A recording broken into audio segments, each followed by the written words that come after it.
So I shot some new footage. Okay, so there's going to be very little direction at this point of how to track stuff because we've already had basically 8 weeks of tracking things. Okay, so the goal in this one is that you're going to have certain things in these shots that you're going to list out that you want to remove, and then you will remove them and replace them. I will have other stuff that I want added to your scene, and that will be things you will add. So in this one here, this is the one that I'm going to start with.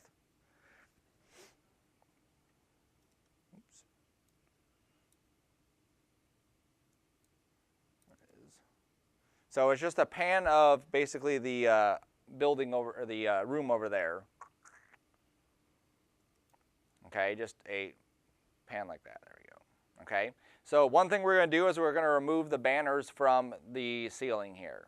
Okay, so when you do this, what's your first step going to be?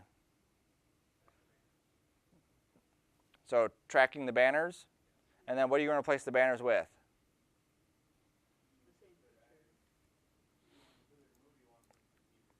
We're going to be replacing the banners with something totally different.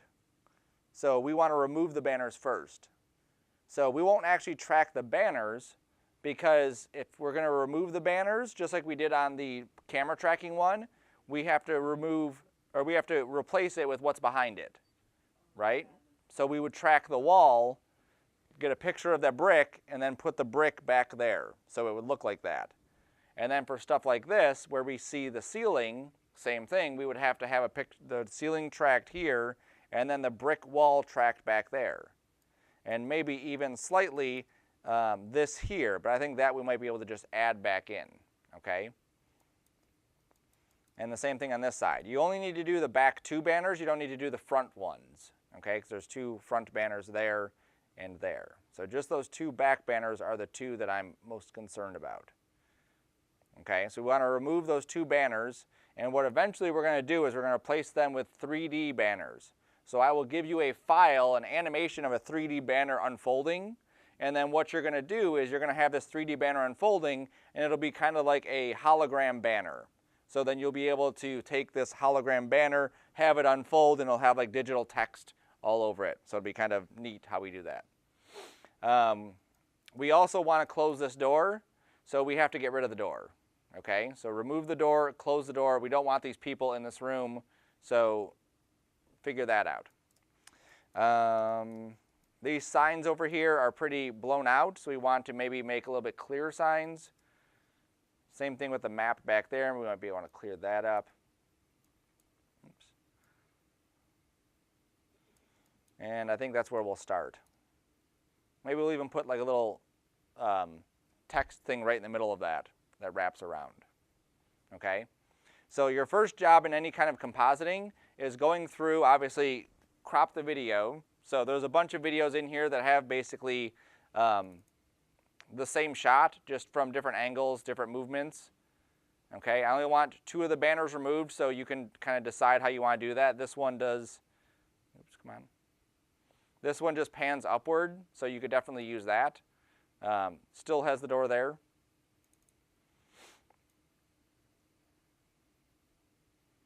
My computer's going crazy slow. This one kind of like swoops up and around. Okay.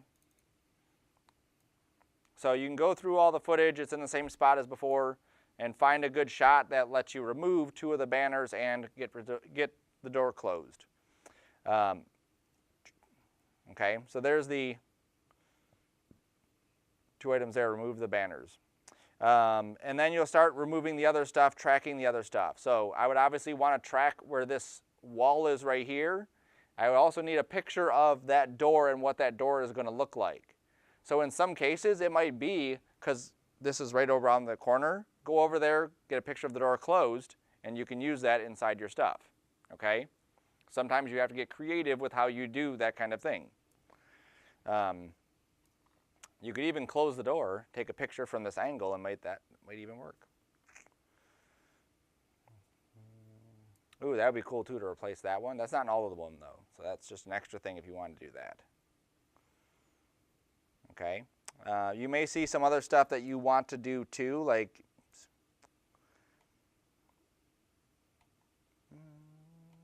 don't see anything specific in this one. In that other one, there was some stuff on the floor. This one, the floor is pretty clean. Maybe you want to fix up the brick there. Maybe that looks ugly, right? And that may sound silly, but that's stuff that actually people do. The lights are good. There's no lights that are out. If that was an issue, we would, oh, there's a light out. Look at that. See, there's a light out right there. So we'd have to add that light in. So that'll be something else we'll add.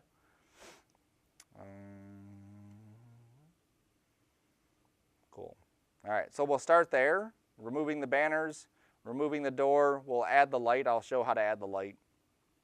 And then I'll show how to add the digital banners as well.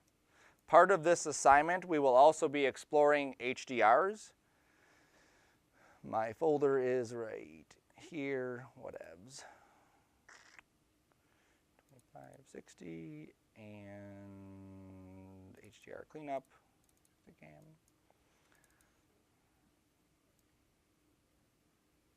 Don't want that one, I want this one.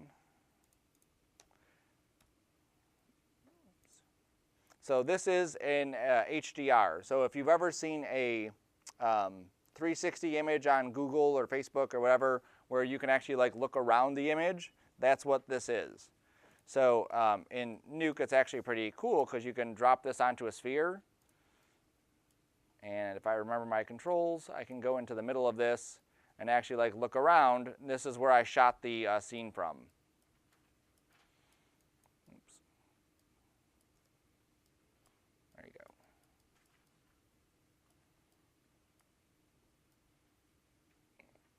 That's definitely backwards, right? Yes. That's the office door that's open. There's the banners. Okay. Now the purpose of this for what we're doing is you could actually use this to rebuild the environment if you wanted to. We're not doing that for this one because of how low resolution this is. But I'm going to be using it when I give you those banners to give you stuff like reflections so that you could have reflections inside of that digital thing. So that's what we're going to be using that for. We also need to go through and clean the bottom of this up so you can see how this has 360 cam, whatever that says in there. Okay. This is a, where is my camera?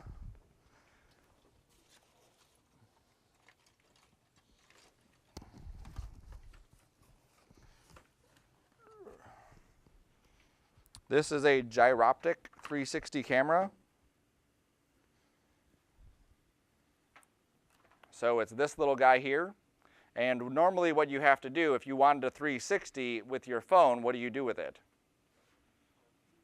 Right, you spin around, right? So that gives you basically a panoramic 360, but it doesn't capture obviously what's above you, it doesn't capture what's below you. This one will capture pretty much every single thing. The only thing it doesn't do is the bottom because of how fat the bottom of the body is. This has 3 cameras inside it, and it's pretty awesome in how it works. If I go to the power button here. So I can do a couple things. One of them I can do is photos. So I can set this up and hit the photo button, and it'll actually take a 360 picture. It'll take a picture from each one of the cameras and then merge all the edges together and blend them and feather them so it looks like it's all one image, just like this. That's just one picture that comes out of the camera. I could also do a video on this. So if I'm walking, it'll actually do like a 360 video of me walking. When they did stuff like Benjamin Buttons, that was like a huge thing because their character would walk from one scene to another scene, and they had to make sure that they had like, what's the environment looking like? Because as I walk from in here to out there, the lighting is going to change, the reflections are going to change, everything changes. So they had stuff like this, not like this, not exactly like this one. Now there's another one that the college has, which is Lumix, I believe is the name of it. 360.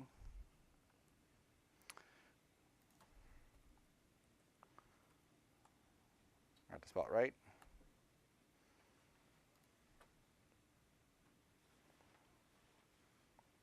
And what this one does is it's actually, instead of 3 cameras, it's 2, okay? Now if you are careful with this, you can hold this camera and feel how heavy it is. Let me make sure it's tightened, there you go. And it's just a regular like little tripod for it. So this one is pretty heavy. You can't hold it very long.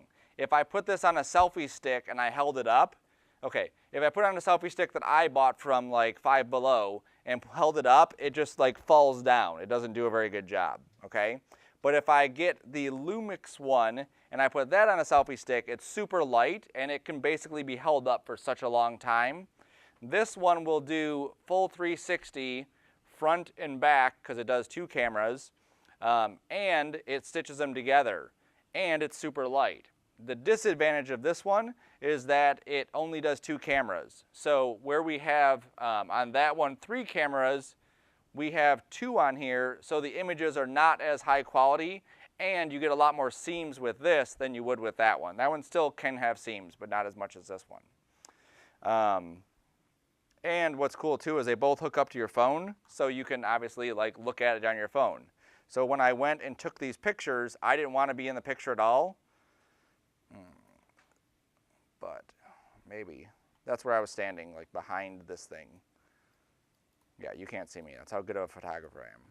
So I'm behind here. I probably look pretty creepy standing behind there with my phone while there's a camera sitting up there, which is, you know, even weirder. But so I took that. So this is actually 1 image of 3 for each one of those shots that I took.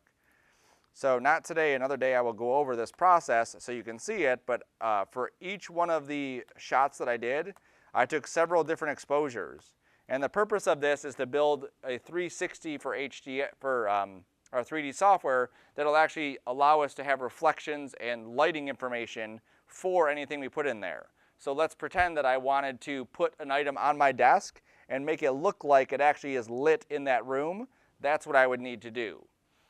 Just like in Nuke, if I create a 3D item and I add a light to it, it looks very fake because in the real world we're dealing with multiple lights. The light from the projector hits this, it bounces off and it hits me, it hits you guys, there's lights in the back of the room, there's lights coming in from outside. So a 360 captures all this lighting information that we can then use inside of our 3D environment to make something look like it's more realistically there. Okay, so you don't have to do the 3D part, I will do the 3D part. You will, well, I'll do the outside of Nuke 3D part. You will do the inside Nuke 3D part. You will do the 360 cleanup part, which is not horrible, it's like Photoshop stuff. And then we'll go from there. This one seems like it's a lot cleaner, doesn't it? Oh, it's just because that one's not on the sphere yet.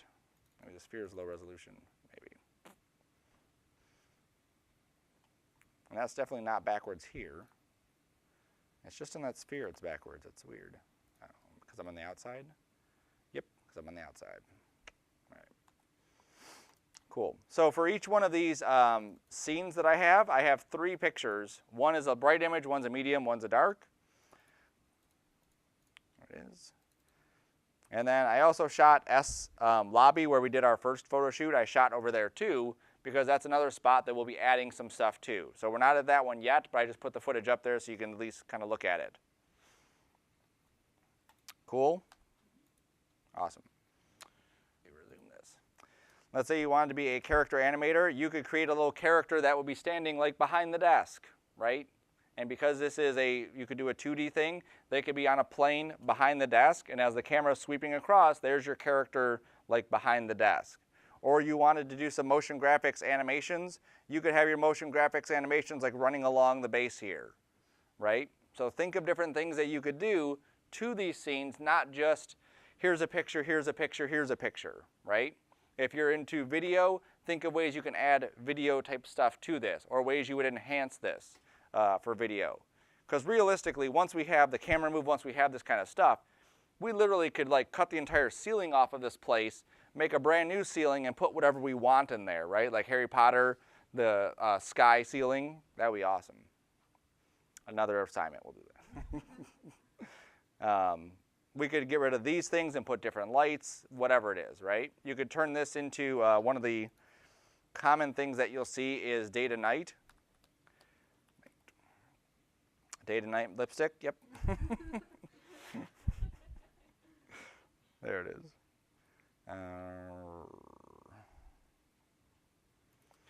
Yeah. That's probably a game, day to night, right? Day. That's what I get. There it is. So here's the day shot, and there's the night shot, okay? It's the same shot, it's just they converted it into a night scene. So think about, too, like how you could create a different mood inside of that area, too. It's not just about, here's pictures I'm adding to this. It's about understanding the tools as best you can. Cool. Questions yet? Awesome. All right, I'll throw that up onto Canvas and